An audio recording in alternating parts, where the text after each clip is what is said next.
Baik, kita bersama untuk segmen Muziumku Warisanku. Kalau kita fikirkan juga betul lah, kalau membawa anak-anak ni bercerita tentang sejarah negara Ketan sendiri, juga pasti mereka ini akan berganjak daripada kerusi duduk mereka, mahu lagi mengetahui lebih lanjut. Jadi itulah menariknya kita bersama di segmen Muziumku Warisanku ini ya, kita menyentuh sedikit sebanyak mengenai khazanah di negara Brunei Darussalam. Jadi apa perbezaan kulimambang, kupu-kupu dan juga rama-rama? Banyak ilmu hari ini, alhamdulillah. Jadi ini yang akan kita bawakan iaitu pengendalian Taman Kulimambang di Taman Warisan Tasik Merimbun, dan kita ada tetamu dengan kita yang akan menjelaskan lebih lanjut lagi. Dan nanti kita tanyakan apa antara perbezaan kulimambang, kupu-kupu dan juga rama-rama. Ada Jadi, lagunya ni. adakah kulimambang atau di bawah kupu-kupu ataupun rama-rama? Jadi kita ikuti lebih lanjut. Lagi jangan bagi orang confuse. Agar penonton kita ni akan terus juga hingga ke hujung rancangan ini nanti untuk mengetahui. Baik, bersama kita narasumber kita alhamdulillah iaitu Yang Mulia Tuan Muhammad Khairul Ikhwan bin Jaya, Ranger bagi Taman Warisan Tasik Merimbun di bahagian Ilmu Kejadian Jabatan Muzium-Muzium. Assalamualaikum Tuan. Waalaikumsalam. Alhamdulillah. Apa khabar Tuan? Alhamdulillah sihat. Alhamdulillah. Baik.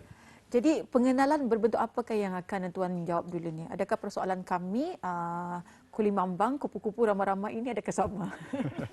Okey, baik. Bismillahirrahmanirrahim. Assalamualaikum warahmatullahi wabarakatuh. Terlebih dulu saya ingin menerangkan mengenai latar belakang ataupun sejarah sedikit mengenai Taman Kulimambang. Ya. Taman Kulimambang terletak di dalam kompleks Taman Warisan Tasik Merimbun di daerah Tutong dan Taman Kulimambang ini telah dibuka secara rasmi pada 7 hari bulan Julai 2012 oleh Menteri Kebudayaan Belia dan Sukan ketika itu, Pilihan Orang Kaya Perkara Laila Diraja, Datuk Seri Setia Wang Haji Hazair bin Haji Abdullah. Taman Kulimambang ini dibina selaras dengan misi Taman Warisan Tasik Merimbun, iaitu melindungi alam semula jadi dan mengekalkan biodiversiti Taman Warisan Tasik Merimbun. Taman ini menjadi rumah kepada pelbagai spesies kulimambang tempatan serta tanaman pokok bunga yang berwarna-warni yang berfungsi sebagai makanan bagi serangga ini. Lukisan-lukisan yang dipaparkan dalam papan tanda penerangan memberi peluang kepada pelawat untuk mempelajari secara lebih dekat lagi tentang kulimambang dan kepentingannya kepada kitanya, dan juga terdapat 4 spesies kulimambang yang mendiami di Taman Kulimambang, iaitu spesies Telje, Malay Lacewing, Lemon Immigrant dan Great Mammon. Anggaran jumlah keseluruhan kulimambang yang terdapat di dalam taman ini ialah sekitar 200 ekor. Dan memandangkan kita ni masih berada dalam escalation peringkat keempatannya, ini adalah waktu lawatan.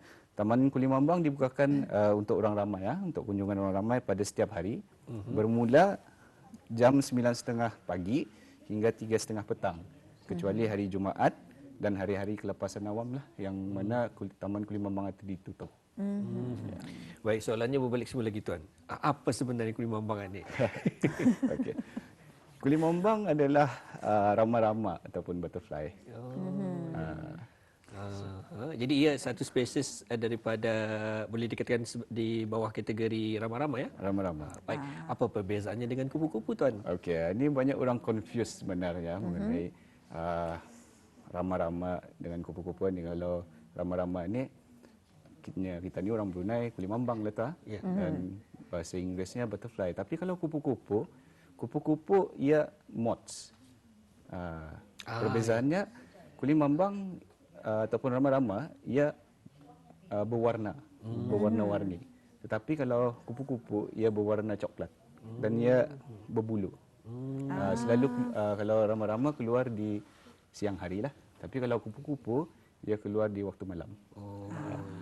Jadi jelas sudah kan? Jelas. Ya. Sebab tu tak ada lagu daripada Ella, lagunya rama-rama. Bukan kupu-kupu. Bukan kupu-kupu. Baik, jika di pagi ini kita difahamkan Tuan ada juga menyediakan gambar bagi rama-rama berkenaan ya. Mungkin kita sedikit mungkin beberapa gambar dapat kita saksikan bersama di pagi ini bagi untuk menjelaskan lagi apa sebenarnya rama-rama dan bukannya kupu-kupu kulimambang itu. Jadi kita sebentar saja lagi akan dapat kami kongsikan kepada Auda ya. Sebelum kita bertanya lebih lanjut kepada Tuan untuk mengungsikan proses bagi pembiakan tersebut ya. Jadi mungkin kita dapat menyaksikan terlebih dahulu. Okay. Baik, ini adalah ulat ataupun yang kita ni giok bagi spesies kulimambang jenis Great Mammon. So kalau selalunya caterpillarnya yang ini, ulatnya ini yang paling cute. Yang paling cute yang ada di dalam taman. Tapi Tuan ada yang berkirik ni. Ada. Paling cute tapi ia indah macam kan kalau caterpillar ni kadang-kadang ia ada macam berbulu-bulu tu kan. Macam ada tajam-tajam. Ia indah bahaya di tepi gang ke apa? Indah bahaya sebenarnya. Kalau untuk rama-rama ataupun kulimambang indah bahaya. Jadi memang ada perbezaan lah. Memang ada perbezaan. Kalau sudah kena begitu cute atau memang cute mesti dilihat.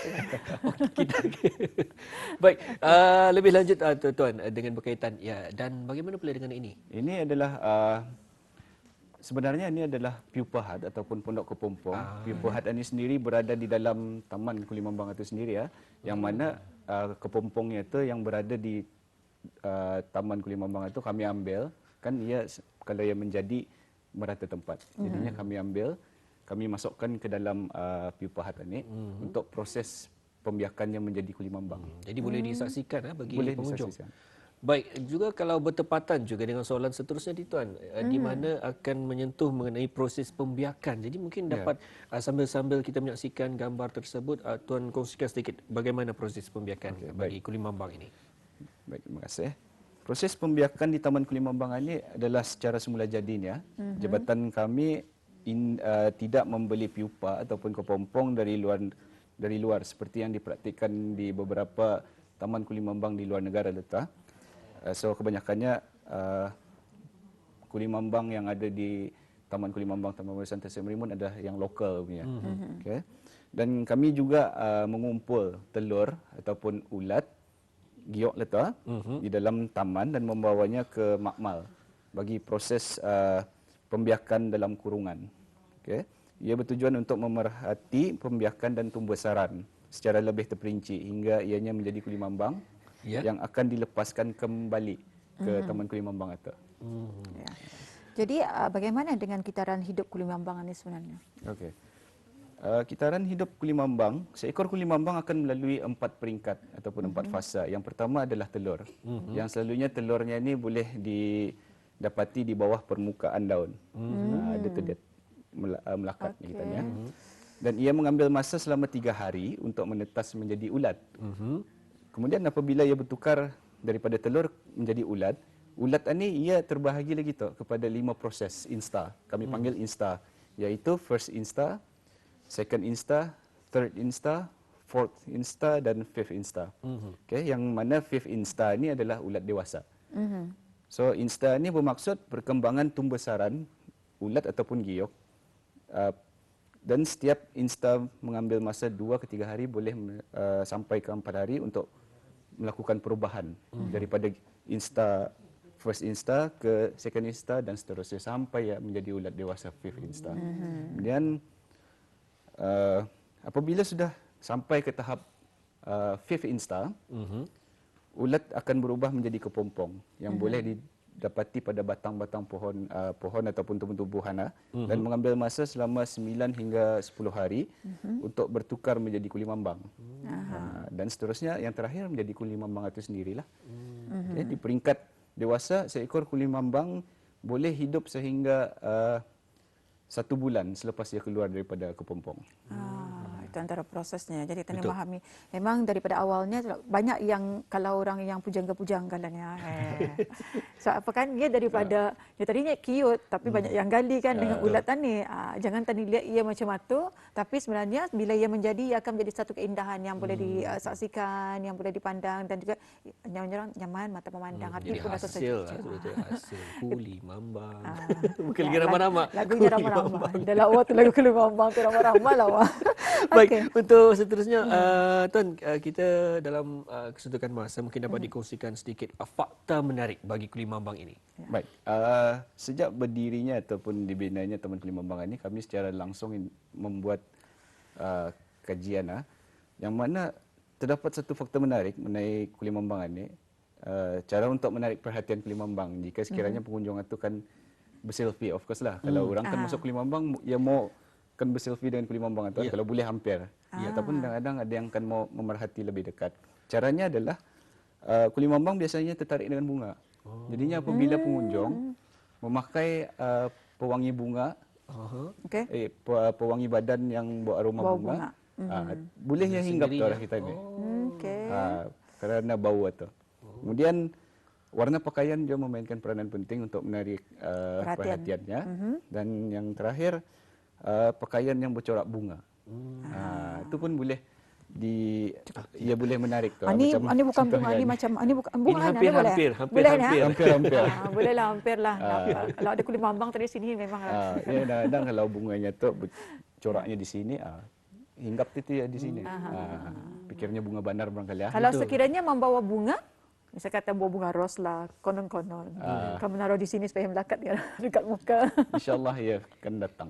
Boleh dicuba Tapi, itu. Boleh dicuba. tapi mesti bunga hidup lah. Bunga hidup bunga atau hidup, mana. insyaAllah. Tani mesti mencuba.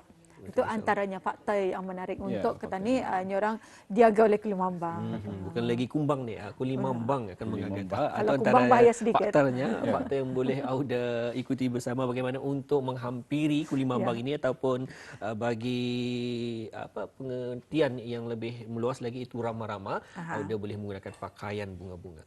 Jadi saranan Tuan sendiri dengan adanya Taman Kulimambang di Taman Warisan Tasik Merimpun ini.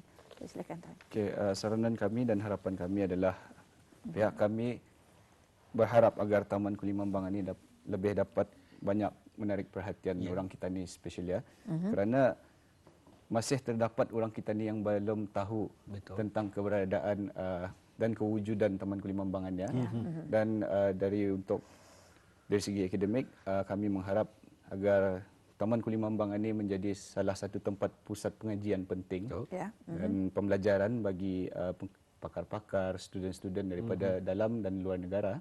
Dan akhir sekali, kita selaku rakyat negara Brunei Darussalam haruslah berbanggalah kerana Taman Kulimambang ini adalah satu-satunya di Brunei.